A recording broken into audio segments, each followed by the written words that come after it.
Woohoo! That's what I'm talking about. No, with the hard shit, as always. Octaves. I'm scared. No, what are we doing this episode? We had just met up again a week later, and we're now wearing different clothes. Yes. And we're continuing. We're continuing talking about writing. Last 2 weeks ago, we discussed. I don't even fucking know. A number of things. Mugs. We talked about mugs, Make Happy, that fucker Bresson, the bear, Bo Burnham a bunch, and that awful book that Charlie. Oh, shocking! Why did he write that? So he didn't even edit it. There's fucking errors all through it.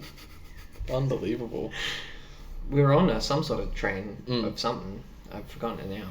Well, we brought up a couple of shit movies like Alcazar Balthazar, and we talked about why. That's I just want to keep this grift going. That's terrible. No. We talked about why it's good sometimes to watch some actual bad films. Mm-hmm. No, you brought this up. Why is it good to watch bad films? Surely it's better to watch the good ones. True. Why would you watch anything bad on purpose? Yes. I don't know, this came up because we were talking about Bresson, and if you talk about Bresson in the modern day, you kind of have to talk about Haneke, because he's like the most direct, self-admittedly, I mean, Haneke's like, Alcazar Balthazar's Haneke's favourite film. Haneke, I don't know if he's spoken it, but I've read it in interviews. Back in the day, he wanted to learn how to make films, and Haneke didn't make his first films, he was in his 40s, but he did make films for, but he made films for television, and he was like a television critic and director for TV movies. And you can go watch his TV movies, they're alright. He adapted Kafka's The Castle for TV, and it's an adaptation of The Castle. The main problem with it is it doesn't have any other, oomph. Right, from all his other movies, really. I guess that's my issue with it. And he's spoken about that, and he's like, well, when you adapt something for television, the reason that you're doing it is to stay true to the source material, so people can watch the film like it's a book report and understand what's happening. That leaves no room for cinema. Unfortunately, you can't, you can't do the, as Orson Welles would say, every filmmaker has the perfect right to adapt the work so it better fits their thing. Otherwise, we just might as well have a nice man with a golden voice read us the book. You have the responsibility to turn it into something else in his view. I think the same way. What the fuck is the point of adapting it if it's just the same thing? Anyhow, Haneke spoke about that he wanted to work out how to make movies and what was right and what was wrong with them, and that he would purposefully go to the cinema over and over again to watch bad movies over and over again. And he said, you'll learn more, and this is true. I mean, if you really, really want to get good at filmmaking, you gotta really intently, I don't know, I never watch movies with my fucking phone out ever, but I know that's a thing that people do, which, what the fuck is the point in my view, but you have to actually watch intensely the bad movie, because I think people will watch a bad movie with a bunch of plot points, just be like, that doesn't make any sense, and then you ask them why it doesn't make any sense, and they can't actually articulate why it doesn't make any sense. If you can't articulate why the movie doesn't make any sense, but you still think it was bad, it's like, that's fine, you can think it's bad, but going through the thinking process of understanding why something's bad is the best way to get good at something, in my view at least. So pick an awful movie and watch it 10 times, and you'll see all of the plot points unravel and exactly how terrible it is and why, and then you won't make those mistakes if you understand why those are problems. And he spoke about the fact that he would go and see the same movie again to check for one shot in the middle or one plot point in the middle to see one mistake, because he wasn't clear as to why the mistake was a problem. And he said, and now, nowadays it's easy. You just pull the movie up on your computer or whatever, and you can rewind 10 seconds and watch the problem. But back in the day, you had to buy 10 tickets to see the same damn piece of film over and over again. But you'll learn much more watching bad stuff, because it's kind of like, if you're watching a really, really good movie, like an excellent movie, how do you grade that? It's like, well, it's perfect. Fucking acting's perfect, directing's perfect, it's written impeccably well. All of the visualization of the film is perfectly fitting and appropriate to the story they're telling. If it's an Edgar Wright Hot Fuzz type thing, it's perfectly delivered the way that is. If you're watching a Bresson thing, I saw a couple of Bresson movies recently that I hadn't seen before. I saw The Devil Probably, and I saw Four Nights for a Dreamer, and they were both impeccable. I saw The Devil Probably for film nerds, and nobody's listening to this, but nobody understands what I'm talking about. But like, I saw The Devil Probably. I was like, that's Haneke's 71 Fragments of a Chronology of Chance. I was like, he did that movie, which I think Haneke did it a little bit better. Sorry, Bresson, but. And I saw Four Nights for a Dreamer, which is like this romance thing. If people like the Before trilogy, they should watch that movie. Which one? Four Nights for a Dreamer. Right. Or maybe Of a Dreamer. I forgot. It's a French title translation. Gotcha. Yeah. Anyhow, it's awesome. It's super quick, but it's like this great little like love story. Except it's not so not so happy. Right. But it's fucking great. But he makes movies that have a very appropriate style for the story that he's telling. It's like, we're going to be respectful of these people, no music, lay it out clearly, the tension's just right, the edits are just right, no shot is longer than necessary in order to tell the story, no shots shorter than necessary, we're only going to show you with the camera what is necessary for you to understand the story. Like, he'll do like a 1 minute segment of this like woman walking to a door to like see if somebody's home or not, and he'll just do her feet so you can see her like hesitations as she's like, oh, do I go, do I not go, as opposed to like anybody else, the way anybody else would film it. But yeah, when you mark movies that are that good, or like you're trying to grade them or think about how great they are on like a scale of quality, removing your emotional experience from the thing, it's like, you know, tick, tick, tick, perfect. You can learn some cool fucking camera tricks and like how to respectfully treat an audience and all that. All that stuff's great, but that actually won't stop you from writing a movie with a huge fucking plot hole in it. The thing that will stop you from doing that or like making huge mistakes is watching an awful film. Yeah, especially if you're starting. I think that's worth mentioning, because at a certain level, you get past things like plot. Well, obviously you're always trying to remove plot holes. Sure. But you get past that being like the primary concern of your story. Yeah. So yeah, young filmmakers absolutely watch some bad films. Once you can think critically about that sort of stuff, you can not have to deal with it so much anymore. Yeah. But there's a whole bunch of like initiation process. I think the most of like the stuff that I've learned personally where I felt like I can now think critically about watching movies is like really, really in-depth analysis of awful films. It's like the best way to learn how to not make bad shit. It's like that infamous Kubrick thing where like Malcolm on Clockwork Orange asked him like, look, we've done like 50 takes, what do you want? Do you know what you want? And Kubrick's like, well, I know what I don't want. And then somebody asked him on Full Metal Jacket, they were like, he had done like 15, 20 takes of this one actor, and the actor was getting annoyed because apparently, according to Kubrick or whatever, he was like most of the actors he said he had problems with, like they were just like didn't bother to learn their lines or didn't put enough of themselves, didn't try hard enough or whatever. Well, Kubrick also gave his actors sometimes. I think the stories are fucking ringer as well. I think the stories are a little inflated. He's mentioned this on a pod where he was like, in that same interview I brought up in episode 1, it's connected. See, we are coherent on this fucking podcast. He brought up, he was like, this story's about me doing 100 takes. They're not true. What basically happens is that some actor will stay up all night, not knowing their lines, go to set. We do the thing 20 times because we had to do it 20 times because it wasn't any good because he didn't know his lines. And then he'll go back to America and be like, oh, he made me do it 100 times. Yeah, right.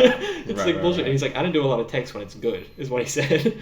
So this guy on Full Metal Jacket, they were doing this scene, and he eventually just said to Kubrick, like, he made some joke at him. He was like, well, which fucking way do you want it, or whatever? And like the whole crew apparently like went silent because they were waiting to see what Kubrick would say or something like that. And he said, how about better acting? Anyhow, that is terrible direction. It is, but if you're chucking a hissy fit on set, I can understand it. You've got to treat, If you're being like an actor who's difficult, and Kubrick knows that he could go get somebody else to fill in your role, or you just haven't bothered to learn your lines, or something like this. Yeah, sure, it's not respectful, but like, what are you gonna do? Why are you asking for direction 20 takes in when what we're trying to do is like work the scene through? Like, I'm waiting for you to get into it. The reason you're not in it is because you're not focused. Like, you're not trying to feel it. It's one of those problems, I guess. That's pretty interesting. I found, you know what's crazy is like, obviously, it's very true. I think that's a great lesson for some people to hear, is to be able to break down the bad films. Because you might have you'll of course have more to point at in an articulate way. You're going to be able to constructive. Explain it to somebody else, or at least, at the very least, to yourself in a way that you understand, so that when it comes up in your writing. Yeah, you know what's good as well is something that I've noticed recently, because I've just done it. So a film that I think it's just, I'm almost at the point where I love it, is Norbit, starring Eddie Murphy, and Eddie Murphy. Yeah. And something that I like as well is that if you send someone into a film that's been panned as much as Norbit, of course, if they're on their phone and they're not checking it, as you said, it's very easy to walk out and say, that's bad. Why is it bad? They probably can't explain why. Yeah. But also, I'd love to hear why they think something like that is good. Yeah, I want to know too. Right? Because why? I'm sure YMS, if they're unoriginal, they could go to YMS. Yeah. YMS explains it so well. Sure. Yeah. Always. Yeah. I want to know why Norbit's good. Yeah, me too. There's a lot of things that work in Norbit. What would some of those things be? Yeah, okay, it's tonally absolutely consistent from beginning to end. That was one thing that I found in it. I said, okay, this is all ridiculous. It knows what this is a ridiculous venture. Yeah. It is A to B. Yeah. It's the same. Sure. It's the same the whole way. Sure. I could say the same thing about The Cat in the Hat. At least when the film begins and you get the compilation of, in Norbit, you get the compilation of him growing up and getting to know Mr. Wong, the head of the adoption center, and then he meets Rasputia, and you get that crazy compilation where she's like superhuman, beating up on kids and taking care of Norbit and stuff. You know exactly what the film is, and it does actually stick to the rules on, like, sure, it's stupid as hell that Rasputia borderline has superpowers. Sure. It doesn't break the rules that it's set up. Sure. It's like, okay, but she does have superpowers. Sure. Right. Barry Egan has borderline superpowers as well. I'm not out here saying Norbit's better than Punch Drunk Love, by the way. No, we're not saying they're both consistent. I'm saying they're both consistent. Yeah. That's within the rules of their universe. And I can comfortably say that. And I'll also say that there's some of the best scenes in the film that are also very problematic are when Eddie Murphy gets to do what he's best at, which is fucking stand-up comedy. Right. When he casts himself, there's obviously issues with Eddie Murphy playing an Asian man. You could probably pull that apart for days, but I also think there's people still out here watching Breakfast at Tiffany's with Audrey Hepburn being like, that gag with the Asian guy is hilarious. Yeah, and it's horrible. And the thing with it, like, fundamentally, the thing with Eddie Murphy is it's the same fucking issue. Sure, yeah. Because he's so, like, inflated all of the stereotypes. Yeah. Man, not that long ago. Breakfast at Tiffany's is like 20 60s. Years. Yeah. I think it's worse though. Yeah, no, totally. But like the best part about it is, like, it's Eddie Murphy doing what he's best at is when Mr. Wong is asked to give a speech at Norbit's wedding with Rasputia. Okay. And then you just let Eddie Murphy do a stand-up comedy routine where he congratulates the bride and groom. Sure. Fantastic. Great. It's like that's the director. I'm trying so hard to give them credit. That's the direct understanding. It's about understanding the strengths of your actors. Understanding that we need something funny in the film. No, fuck that. There's so many funny things in Norbit. I fucking love Norbit. Okay. The color palette as well, so consistent. The visual style, extremely consistent. I've never seen lenses like that anywhere else, or at least used like that. You know, people do reels of, like, Blade Runner 2049. It's like the best cinematic shots that are all, like, consistent color. Do on Norbit.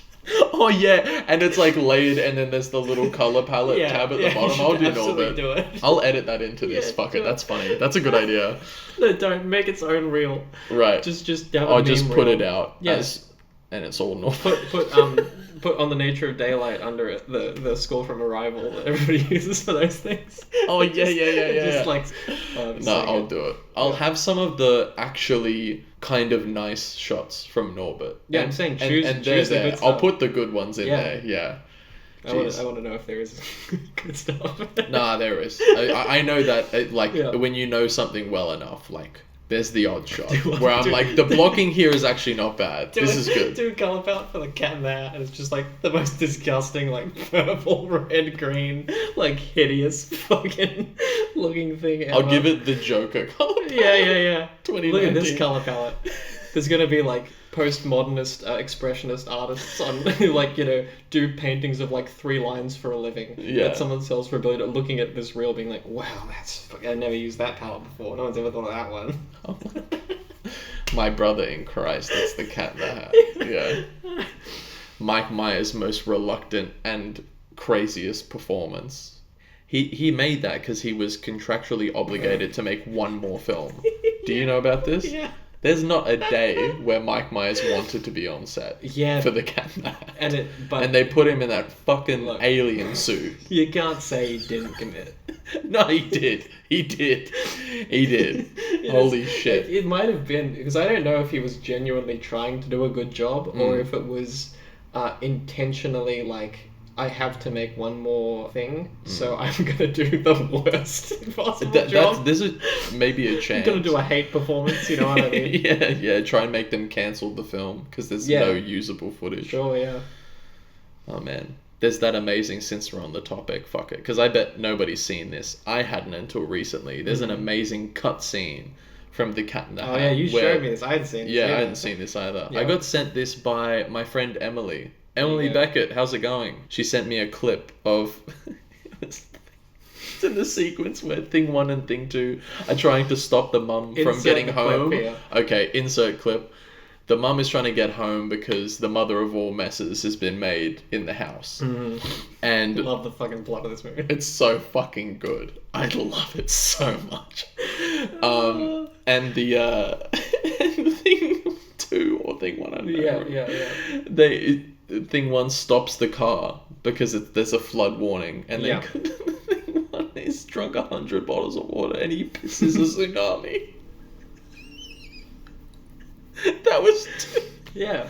It wasn't your comment in response to when I said this to you. It's my favourite thing. You said, oh, that wasn't ridiculous enough for the film. No, that's the problem. It's not that funny. Like, yeah. I mean, well, obviously. Saying funny is one thing, but like, you know... It's funny to... it's what you said earlier. It's funny to think that they thought this was, like, really good. Yeah. It's hilarious. Yeah. They've put some effort into that scene, too. Like, there's parts of that scene, like the railroad track and the hill, and, like...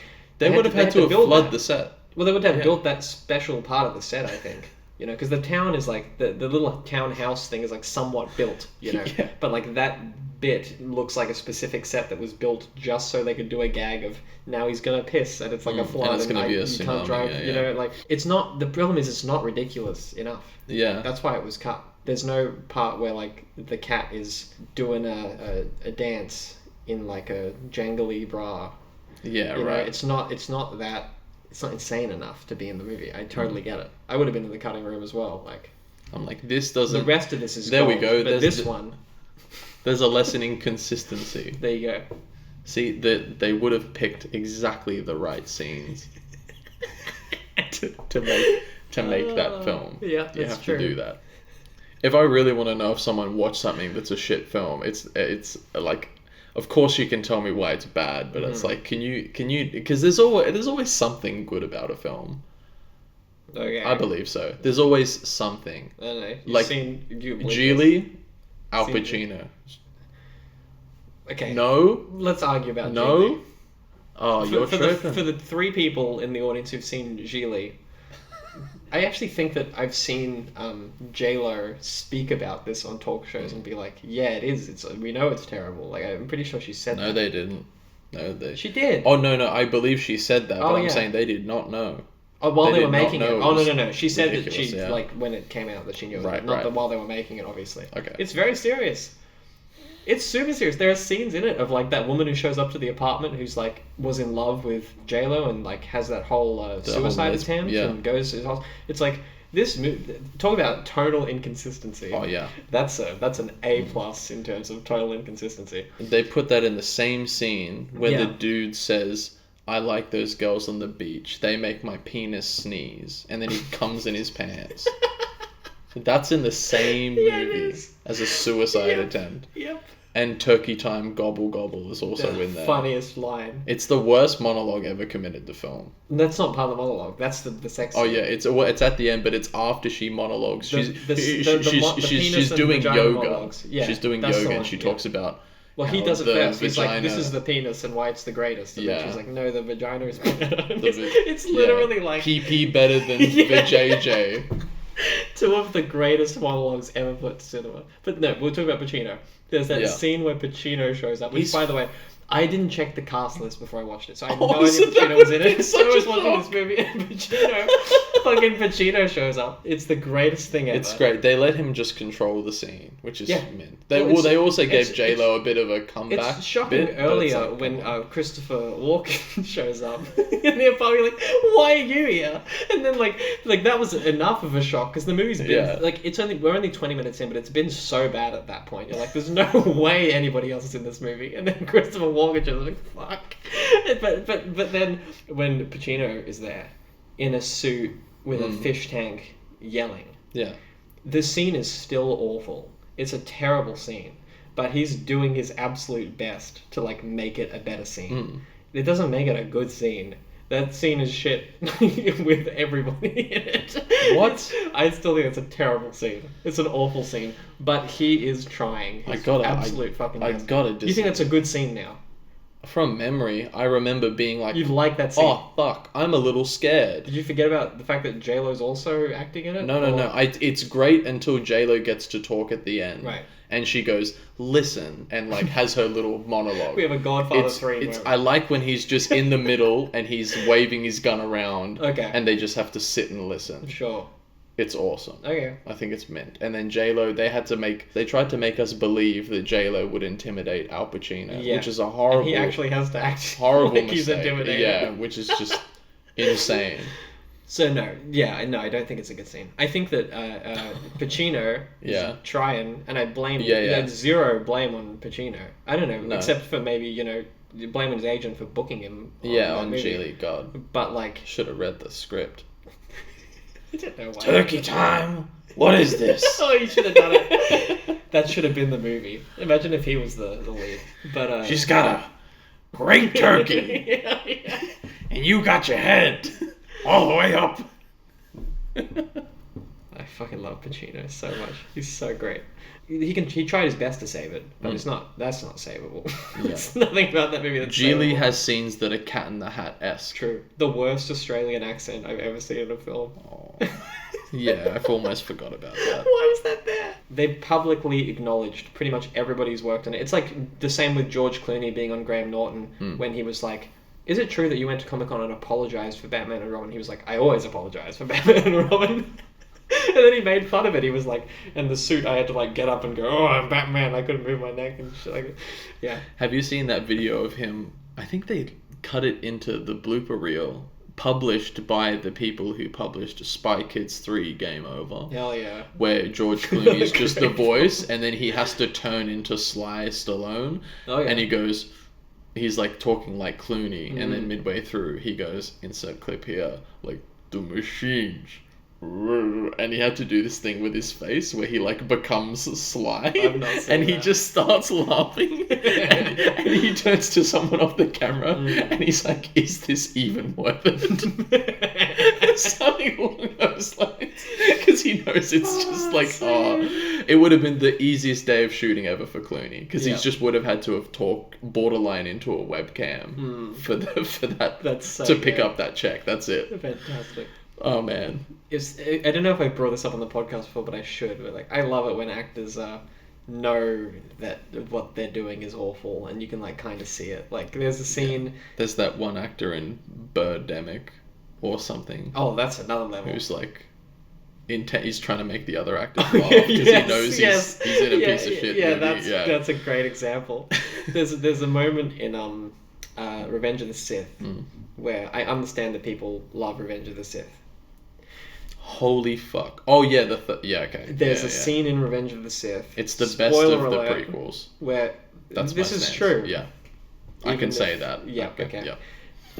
Anyhow, in Revenge of the Sith, there's a part where Ewan McGregor has a scene, I think, with Natalie Portman, and he has to explain that Anakin is killing the younglings. Oh. And he may or may not put his hand over his mouth during the scene in order to stop himself or like not show that he's laughing. And they cut it into the film, and it's like they must have just thought that it was him having a dramatic moment. Yeah, they must have thought it was part of the because he goes like younglings. I've seen a video hologram of Anakin killing younglings. Like, cut the clip in. It's so good. It's an amazing little bit that's actually in the film. It's hilarious. It reminds me of that scene that was cut from, I think it was Attack of the Clones, but it might have been Revenge of the Sith, where Anakin speaks R2-D2. He speaks droid. No, he doesn't. They dub. Yeah, you don't know about this?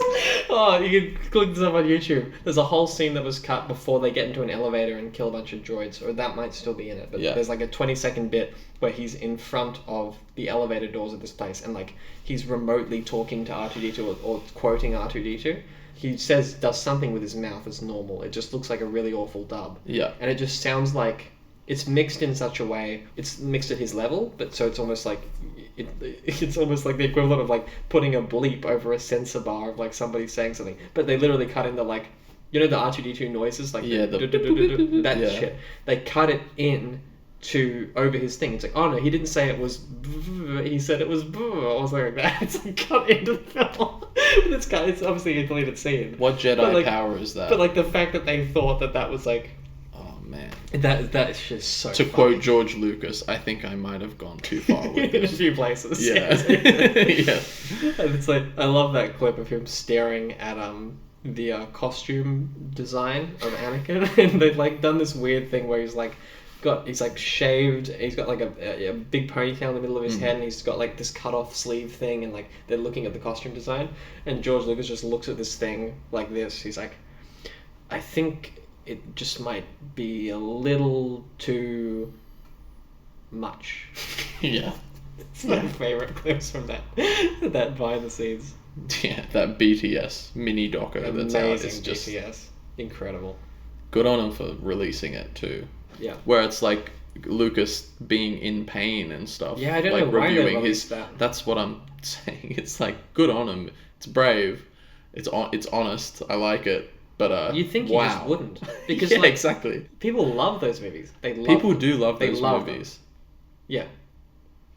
Because they want, I guess, just 6 hours of like lore said to them, like someone's reading a speech or something. I guess that's why people like them. I don't know. I like the bit where they went pew pew, and then there wasn't even that much pew pew. That's the problem. Yeah. It's literally like intergalactic political meetings. Oh yeah, that Phantom Menace one is like, why the fuck are so many people talking? Show me that Jar Jar guy again. Yeah, I loved him. Those probably aren't very good examples, that prequel trilogy of like things to watch if you want to learn what not to do, because they're not plot holey enough or like problem-y enough in terms of like logistical writing problems, because it's just like a bunch of intergalactic talk about God knows what. It's not like helpful in terms of like learning how to make something that isn't bad because there are a bunch of holes in it. With the prequels, obviously I'm a big fan of a lot of things about the original trilogy, and they're very close to my heart because I grew up on them. When you go from the original trilogy and you enter into the prequels with your audience, knowing that obviously there's such a deep love in pop culture for the original Star Wars trilogy, and you make so much of the film about discussing politics and the rules surrounding different planets and areas, it becomes inconsistent with the expectations that you've set up for your audience. And I'm okay with diverting expectations. I think Empire Strikes Back did that following on from A New Hope. It's definitely, it has a big tonal shift. It's a lot darker. Sure. But you also don't want to just change the subject. Do you know what I mean? Like, I feel like that goes against it. So with that being said, if you look at the original trilogy and then the prequels all as one, Yeah. as one movie, Norbit is more consistent. Wow. What a brave opinion. I agree. I'd rather sit through Norbit than all 6 of those. Yeah, I would too. I would too. And the first trilogy of Star Wars, I'm not It's cool. I'm not like a big Star Wars head. But they're cool. Yeah. But I would much rather watch Norbit than 7 hours of prequels again. Yeah. So you said that you thought that sort of a thing about learning about plot points is more beneficial when you're sort of starting out writing. Yeah, I think so. Okay, which is interesting because I didn't pick up on that stuff till later, and I sort of wish I had known it sooner. Like, I feel like when I learned about movies, the first things that I learned about, like, what I liked and what I didn't like it took me, like, I feel like 6 years of being like, I like that or I don't like that, but I couldn't articulate it. Yeah, gotcha. And then it took a little more time to be able to articulate why and why not. And then during that time, I also found out that, like, oh yeah, I mean, I was like in high school or like early high school, but I was like, oh yeah, plot points also are a thing that are important. Because I was just thinking about movies from a perspective of like, that's really good acting, that's a believable thing. Yeah, okay, gotcha. That's because there's also... I should, it's worth clarifying me saying that, like, young starting filmmakers, I mean, like, myself a year and a half ago. Sure. Like, not long ago. Okay. Yeah. I like the idea, and I subscribe to the idea, that writing a screenplay shouldn't be an analytical process. It shouldn't be about analytics, or at least for me. Kubrick has said this, and it's in the same interview. I'm trying to link back to this because I'm trying to get some cohesion going here. Because we just went on a tangent about fucking Cat in the Hat. Yeah, gotcha. Where he said that writing a screenplay should never feel like structuring an argument. He said it should feel more like what he imagined writing music felt like. Where it was like, you want to retain the feeling that you felt when you started writing it. And whatever you can do to keep that feeling present in the writing is the thing that you should go for. So the problem with writing something like that sometimes is that it ignores logistics of a story. And you can get away with some logistics of a story if you embrace a bit of surrealism, but you also can't, because sometimes surrealism creates its own set of rules in the world, and then things become more analytical because you have to maintain that set of rules, which is different from the set of rules of reality. And depending on what set of rules you choose, that can be easier to manage or harder to manage than reality. But that sort of analytical process of doing plot points in writing and making sure things logically line up and make sense, and that stuff always for me is like the chore of it. It's not as emotionally draining of a process to work that stuff out, but it is duller.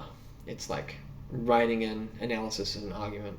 Like 4 years ago, I wrote a monologue that I was going to put in a film, because I knew at the end of this film I would have a monologue, and I wrote a incredibly analytical monologue. While I was writing it, I was like, "Fuck, I did something here." Yeah, right. Then I read it like a year later, and I was like, "What the fuck? What are you doing?" You know? Yeah. And it was like totally useless. It was absolute shit. But it's a good lesson in just like, yes, writing an analytical thing as a representation of what you're doing.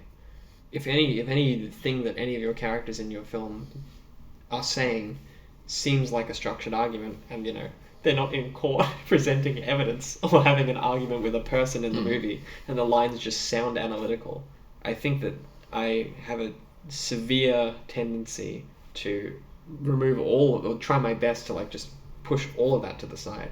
I think some filmmakers get away with that sort of stuff where they can like have two characters arguing from a analytical point of view, but I don't really think that like a debate based on analytics, for me at least, when I'm watching a film, is particularly mesmerizing.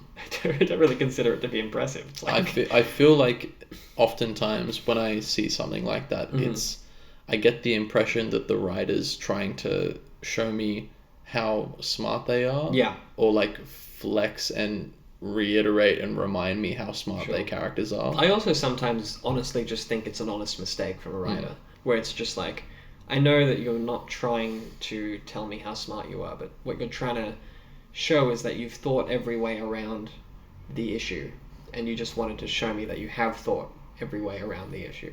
Which is not the word. That's like in a movie where there's time travel, and then a character will ask another character about why the time travel rules don't line up, and then another one will explain it. There was a movie last year, I guess I can't say it because it was last year, and I think everybody... It was like one of the most watched movies on Amazon that year. It might have been this year, I think it was last year. Oh, it's the... Oh, you know, okay, I have to cut that bit out. Yeah, there's a scene in it where this person is explaining to a room full of people about logistics in terms of like how the rules of the, I guess I can say, time travel in the film work. And because of this is in the film, I think what it's trying to convince you of is the idea of like, this is why we had to do it this way. Like, this is why the movie's taking place and why the plot is taking place at how it is taking place, why that's happening. Except for the fact that the plot of the film is completely inconsistent with its own rules. So it's like, it has a scene in the middle of it to basically say, like, here is why this movie is logically consistent. And then you think about it for 2 seconds and you go, that is a shit explanation that actually disproves what you were saying before. So, like, I can understand a scene like that in a movie when it actually logically makes sense. It's a little bit like the little tiny pieces of exposition in The Matrix that don't bother me because they're so cool and they're delivered like this. Yeah. Like there's that great scene in The Matrix where Keanu sees the cat goes down the stairs twice and he says, deja vu. And everybody goes, what? He said, deja vu. And he's like, fuck. And it's like, why is that bad? And then Trinity says something like, it's computer lag or glitch. It means they changed something. Yeah. And that's all the explanation that you need. And it's like, it's not interrupting because it's like a moment of like, everybody has a reaction and it's like it feels very human to be like, and of course they're going to explain it to him as quickly as possible because somebody's coming, they know that, he doesn't know that, but he needs to know it immediately, so we're not going to go on a long tangent. It's going to be one word. It's like, it means they changed something. That's all you need to know. Yeah. And then we move, and it's like, great. And all the windows are blocked up with walls. Yes. Yeah. Like, that's an analytical explanation in a movie, but it's this long. Yeah, it's good. And oftentimes, a thing that I give the especially the first one, credit for is oftentimes if there's a lengthy explanation, we're going to get some super interesting visuals to follow along with it. And also the explanations are super interesting. Yeah. It's one of the best premises for a film. Oh yeah, it's so original. Modern history. It's fantastic. It's amazing. Yeah. Anytime that shit comes up, like Morpheus explaining the rules of that whole time with like that white room and he's like, this is the world and here's the backstory. It's like the most interesting backstory thing ever. Yeah. And like every other movie that has like and here's where the world is now is like the most boring, friggin' dull. But like because of how well visually illustrated it is. And it's just them talking in a white room with chairs and a television set that turns on and things. Yeah. But it's so, by this point in the film, you're like, so much visceral stuff has happened that it's invested me enough to care about this. Like, totally. In what other film are they kidnapping a dude and trying to put that little mechanical squid thing in his belly button and then like... And he imagines his mouth is shut. Yeah. And, he ran out of a building. He like is on the edge of it doing stuff, like escaping. There's like that crazy nightclub scene. Like there's so much good stuff. Yeah. And the whole time as well. Like even when Thomas Anderson has that conversation with the hacker, he's saying like, you know, what is the Matrix? Yeah. And so it's making you want to know the entire time. So when you get the explanation, it's like, oh, okay. Yeah. No, I want to know the answer to this question. So this is not exposition. This is just a payoff in the plot. Yeah. Well, it is, I guess, by definition exposition. Yeah. Because you're explaining the rules of the world in the film. Yeah. But it doesn't feel that way. No. But it's also so friggin' interesting that you don't even care. Yeah. All credit to the marketing team as well. Yeah. Apparently a lot of, obviously I was born that year, so I wasn't around for the marketing, but apparently a lot of it had to do with what is the Matrix, and they really kept it a big secret. And then so it's good. You should go back and like Google that marketing. I'll chuck in some trailers. Oh, it's so good. It's mint. So it's like, oh, I want to find out what it is, and then obviously you get that fucking movie. Yeah. And it's like, whoa, and it's like, what is the Matrix? And it's like, no, you gotta watch it, like, go see it. Yeah.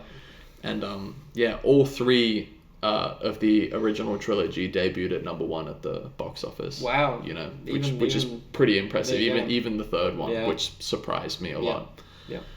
When I was a kid, they had Book Week. You know, Book Week, you dress up as your favorite book character and explain to when you had Book Week, did they have a big queue of people going onto the stage being like, I dressed up as Harry Potter, and it's my favorite book, and then it's just that, and then we never had a stage. Oh, okay. We went through every single kid in the cohort. God bless the teachers who had to listen to that shit. Wow.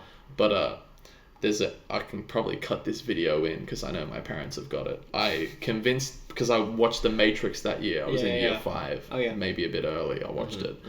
But that was my favorite movie, and I was so obsessed with the martial arts and stuff, and I was studying martial arts at the time, so it was just the coolest fight scenes I'd ever seen, plus like one of the best plots. Yep. And I told my teachers, I said, "Oh no, did you know that The Matrix is actually based on a book?" It's not many people know that, and they were like, "What?" And I said, "Yeah, it's based on a book, so I'm coming as Neo."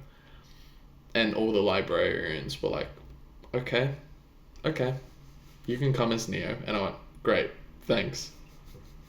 And I just walked up on stage. Yeah. Everyone had their book. Yeah. And I walked up empty-handed, obviously. No book, because it doesn't exist. Yeah. And I said, hi, I'm Izac. I came as Neo, the guy who dodges bullets. That's it. That's verbatim what I said. And then I just walked off. And then I got totally shown up by the fucker behind me. I'm pretty sure this isn't a book either. Yeah. This guy he's a good lad. I remember from high school. His name's Angus. He came as Indiana Jones, which I'm pretty sure isn't a fucking book either. Yeah, no. And he went, I'm Indiana Jones. And he had a fucking whip. And he went, whoosh, and cracked the whip. And I was looking back. I was like, you motherfucker, I spent $40 for this leather jacket. So he totally showed me that. Oh, that's so good. Oh boy. Oh. Yeah, good movie. Do you want to wrap it up? Yeah, I think so. It's probably enough. Let's do it. Okay. So I guess that was about writing. Thanks for listening. This has been part 5 of writing. Yeah. With I guess so. Noah and Izac. Yeah. Thanks, guys. Thanks. Cheers. Have a good week.